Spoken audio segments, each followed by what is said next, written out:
Bonjour, c'est ici Dominique Detroyer, votre Prana Coach. Je suis ravi de vous retrouver à un moment où vous avez décidé de mettre la tête en dehors de l'eau, c'est-à-dire d'un moment où vous avez décidé de prendre du temps pour vous et pour votre développement personnel. Alors, aujourd'hui, j'ai eu envie de vous raconter le récit pas banal de mon demi-triathlon en solo. Ouais.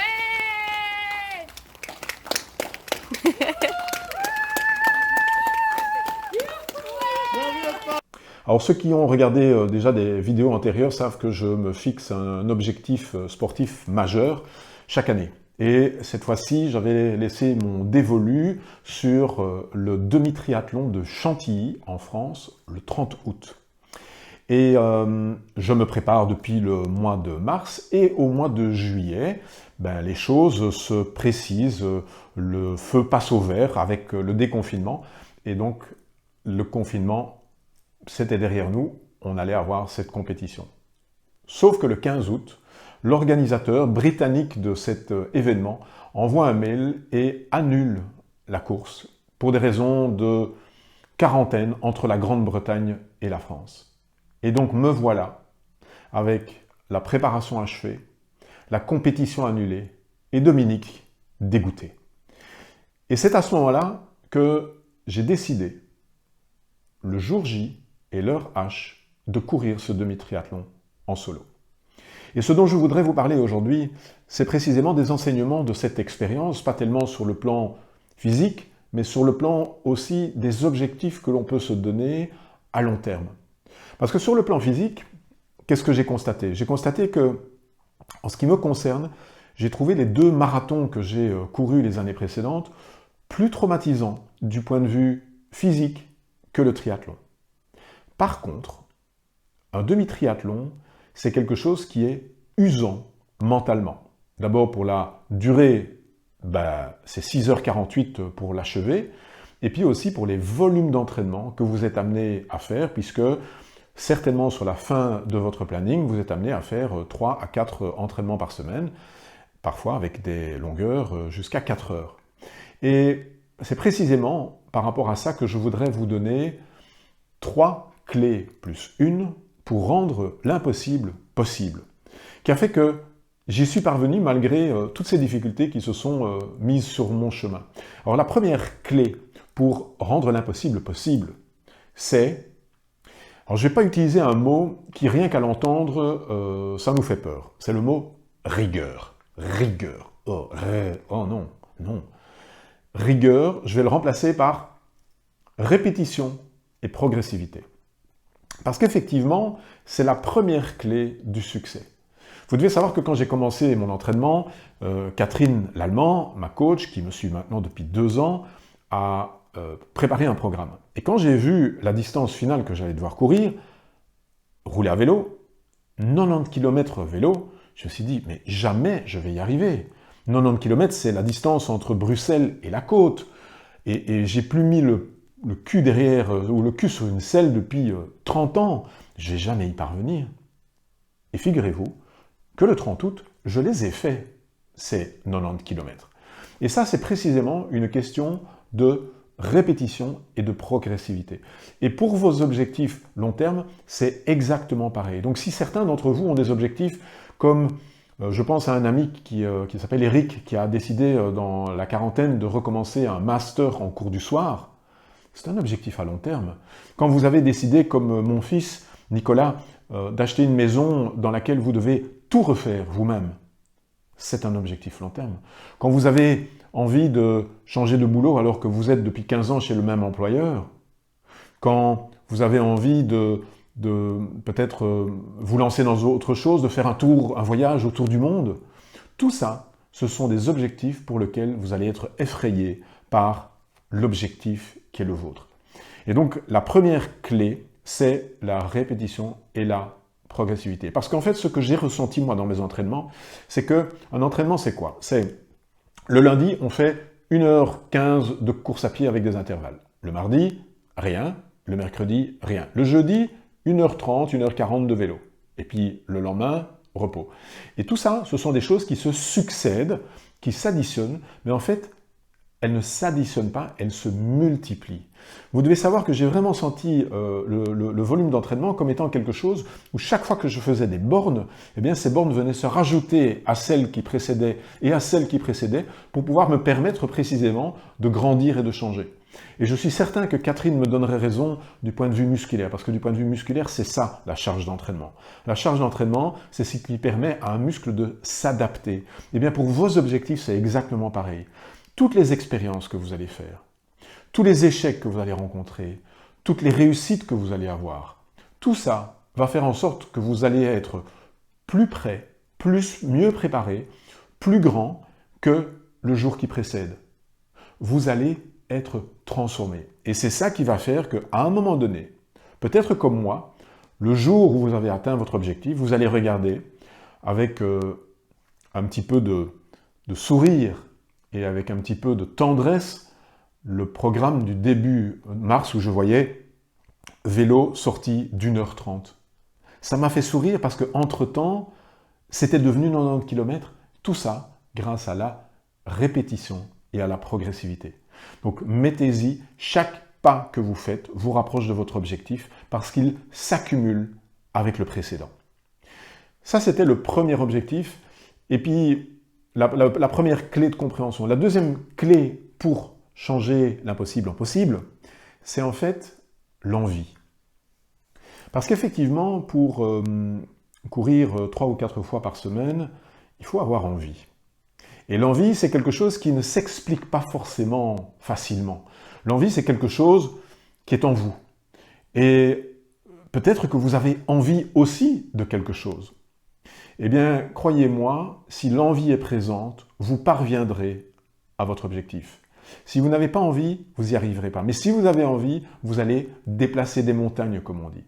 Donc si vous avez envie, par exemple, de créer une académie de tricot pour les personnes âgées qui sont en maison de repos, vous y parviendrez. Si vous avez envie de devenir, je pense à une amie qui s'appelle Kathleen, comportementaliste pour chiens, vous allez y arriver. Si vous avez envie de commencer comme ébéniste ou d'avoir une ferme bio, vous allez y arriver. À une condition, c'est la répétition et la progressivité, et à une autre condition, c'est avoir envie. Et par rapport à cette envie, vous n'avez pas toujours la capacité d'expliquer pourquoi. Et c'est pas grave, c'est juste en vous. Et par rapport à ça, mon conseil bonus, il est le suivant, c'est que vous allez sans doute devoir vous entourer de gens qui vont vous aider et vous protéger de gens qui ne vont pas vous aider. Parce que des snipers, vous allez en découvrir. Les snipers, comme je pense que c'est une expression de Martin Latulippe, les snipers, c'est ceux qui vont vous donner des coups de couteau dans le dos par rapport à votre objectif. Mais pourquoi tu te mets à faire ça? Est-ce que tu n'es pas bien finalement là où tu es? Mais pourquoi est-ce que tu as besoin de te mettre ça en tête? Est-ce que tu ne penses pas que c'est pour les gens qui sont plus jeunes? Ça, ce sont les snipers. Vous allez en rencontrer. Et les snipers, il y a une autre expression qui m'a beaucoup parlé, qui est une expression de Sandrine. Alors, je suis dans un cercle avec Sandrine et Nicolas de J'entreprends ma vie, qui est le cercle Impact, qui réunit un certain nombre de web entrepreneurs. Et Sandrine, à une occasion, elle nous disait que parfois nous allions rencontrer sur notre chemin des anges déguisés en enfoirés.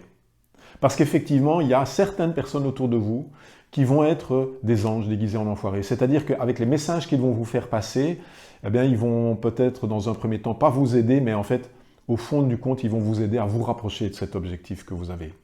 Et les gens qui ont ce comportement-là, ben, sachez que certains, c'est parce qu'ils ne comprennent pas votre envie et votre énergie, et c'est pas grave qu'ils ne comprennent pas. Et puis il y en a d'autres qui vous jalousent, parce qu'eux ne sont pas capables d'y parvenir. Et c'est pas grave, parce que vous avez à l'intérieur de vous cette envie. Donc, ne laissez personne décider jamais à votre place. Ça, c'est la deuxième clé pour transformer l'impossible en possible.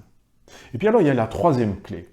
Et pour cette troisième clé, je vais reprendre les propos de Sarah Campbell. Sarah Campbell, qui est une magnifique athlète britannique, une apnéiste, qui vient régulièrement à mon invitation en Belgique. Et dans ses workshops, régulièrement, elle nous dit « Your body knows how to do it ». Ton corps sait comment faire. Et quand on met ça en perspective par rapport à un objectif long terme, peut-être que tous les objectifs long terme ont à un moment donné, sont cristallisés dans un moment clé. Et ce moment clé, ça peut être par exemple le moment où vous allez annoncer à votre entreprise, à votre chef, votre démission. C'est peut-être le moment où vous allez annoncer à votre famille que vous partez pour un tour du monde avec vos enfants. Ça va peut-être être votre première conférence devant un public. Tout ça, ça va être des moments où vous allez devoir vous faire confiance. Et pourquoi est-ce que vous allez pouvoir vous faire confiance? Parce que, et c'est ça que j'ai ressenti aussi dans le demi-triathlon, lorsque vous vous entraînez, eh bien, il y a 95% du travail qui est fait le jour J. 95%. Pourquoi? Parce qu'à force de répétition, à force de progressivité, à force de cette envie, vous avez créé des circuits neuronaux dans votre tête qui vont faire que pour les 5 derniers pourcents, ça va aller. Et précisément, les 5 derniers pourcents, pour moi, ça a été les 8 derniers kilomètres. Parce que vous devez savoir que quand on court une performance longue, eh bien, jamais durant l'entraînement, jamais on ne fait la distance complète. Et donc, lorsque je me suis retrouvé le 30 août en solo avec mon demi-triathlon, les 8 derniers kilomètres, je ne les avais jamais courus après 90 km de vélo et après 2 km de natation. Et à ce moment-là, mon corps savait comment il devait faire. Et il a continué à courir. Alors, je vais quand même vous dire au passage que ça n'a pas été comme une fleur et que j'ai été très très content de pouvoir compter sur Christophe et Caro qui sont venus courir avec moi ces derniers 8 km parce que j'en ai bavé. Mais sachez que mon corps savait comment faire. Et pour vous, ce sera pareil. Faites-vous confiance le jour où vous devez cristalliser l'atteinte de votre objectif. Voilà les 3 clés pour transformer l'impossible en possible. Et puis alors, il y a une clé supplémentaire pour transformer l'impossible en possible. Et elle m'est venue par les propos de Nicolas, dont je vous ai parlé tout à l'heure. Et Nicolas me disait, par rapport à nos objectifs, il dit « Dominique, c'est incroyable toutes les conneries, parfois, que l'on se raconte. » Et effectivement, lorsqu'il s'agit d'atteindre un objectif, il faut un petit peu écouter toutes les conneries qu'on se raconte dans la tête. Alors, ces conneries, c'est quoi? C'est en fait un petit mécanisme de dialogue intérieur, bien entendu. Vous savez, quand vous vous fixez un objectif et que cet objectif est ambitieux, eh bien vous avez votre dialogue intérieur qui est là et qui va peut-être essayer de vous casser les jambes. En disant oui, mais est-ce que tu es sûr que c'est encore bien raisonnable à ton âge, à 56 ans, de te lancer dans un premier demi-triathlon? Tu ne laisserais pas ça aux jeunes? Ou alors tu te racontes des trucs du style « Oui, mais fais attention parce que les fois précédentes avec le marathon, tu avais quand même eu une blessure au talon d'Achille et peut-être que ça va de nouveau arriver après les 4 dernières semaines et que tu vas être coincé. » Et puis, ça me raconte aussi le fait que tu vas pas y arriver parce que tu comptais vraiment sur l'adrénaline que tu allais avoir du public qui allait te pousser jusqu'au bout et là, ta compétition, elle est annulée. Et en fait, ce qu'il faut, c'est de pouvoir à tout moment voir quelles sont les conneries qu'on est occupé de se raconter. Parce qu'effectivement, à ce moment-là, il va falloir pouvoir aller rechercher cette envie, rechercher tout cet entraînement, toutes ces expériences que vous avez faites, qui vont en fait permettre de rabattre le clapet à ce dialogue intérieur. Voilà. Donc vous avez à présent les 3 clés pour permettre de rendre l'impossible possible. C'est utiliser la répétition et la progressivité. Découvrez votre envie. Your body knows how to do it. Et arrêtez de vous dire des conneries. Voilà, j'espère que cette vidéo vous aura plu et vous savez ce qu'il vous reste à faire. Si vous pensez que cette vidéo peut intéresser quelqu'un que vous connaissez, vous lui forwardez. Et si vous pensez que cette vidéo peut aider quelqu'un que vous aimez, parlez-lui en. Et puis pour le reste, vous savez ce que j'ai à vous dire, vous savez qu'il n'est pas possible de recommencer votre vie, mais vous pouvez faire de chaque jour, y compris d'aujourd'hui, le premier jour de votre nouvelle vie. Alors moi, je vous laisse pour une vidéo prochaine. Si entre-temps, vous le souhaitez, vous pouvez bien entendu vous abonner à la chaîne YouTube. Il suffit pour ça de cliquer dans le petit bouton ici en bas et rajouter aussi la petite cloche qui vous permet d'être informé de mes actualités sur la chaîne YouTube. Je vous dis à très très bientôt. C'était ici Dominique de Troyer, votre Prana Coach de Peak Rainem. J'ai été ravi de vous retrouver. À bientôt. Je vous aime.